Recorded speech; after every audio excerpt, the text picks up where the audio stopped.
I would say that I've had a pretty good experience at university. I don't want to just be paying all this money to just have a degree if I'm not actually interested in it at all. Because I'm not going to lectures, it's very hard, to make contact with people.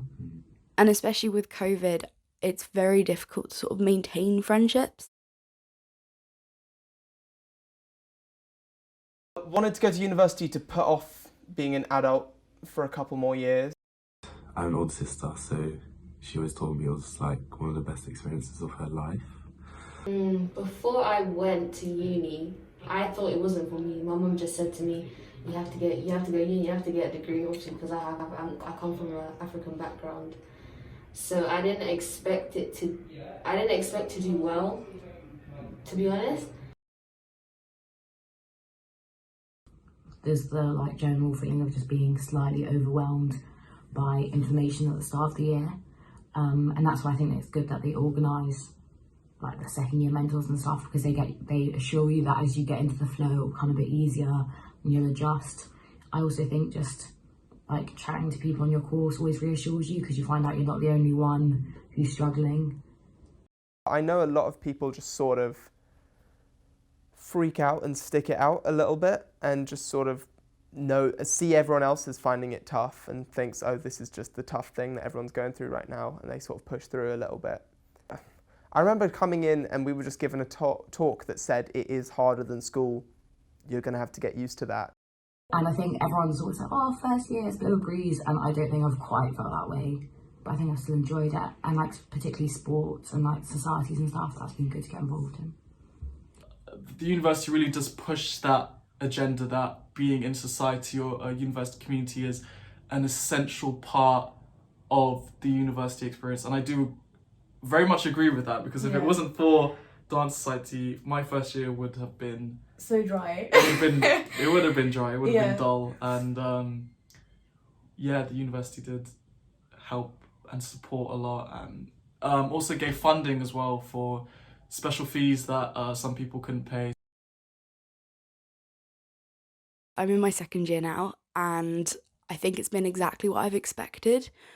It's been challenging, it's been really exciting, I've really enjoyed the content, and I think that's really important, because you have to enjoy what you're learning, otherwise you won't have the motivation to work hard towards it. We had such a good lecturer. Even though he didn't necessarily give out the slides before the lecture, what he did was he gave out a worksheet that you sort of filled in as he was lecturing, so it helps you engage during the lecture. And there are some layouts by certain lecturers that I find a lot easier when they break it down into lots of parts, so you're not reading one big text or watching one big video at one point in time, because that means you slightly zone out.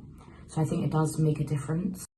Email response time is very useful, because lots of my lecturers get back to me so quickly when I have any queries. I would make it more interactive and actually do exercises where I'm on my feet, so at least I get to grab the knowledge at that point, instead of just sitting at the back of the classroom and I'm just wondering when this is going to end.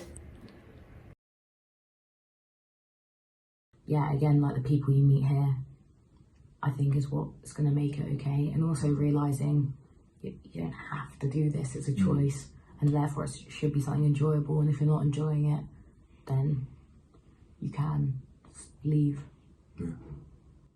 I felt disgusted, honestly. I felt because my university is predominantly Black and Asian, so for them to not do anything about it and continue on, that just made me feel disgusted, and honestly I wanted to jump out at that point.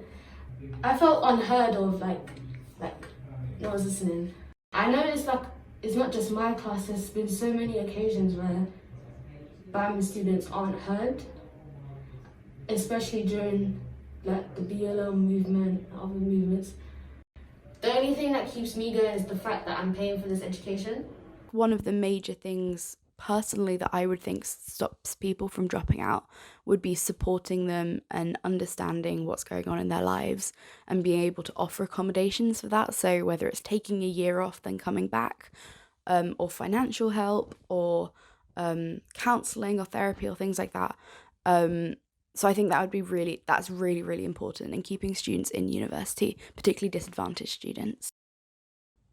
My overall university experience has been extremely positive in first year, as I expected, with ups and downs. Second year, so far, it's been disappointing. It has been disappointing for the second year, but things are going to look up, hopefully. Yeah. Thank you. Do you want to stop Very it? much.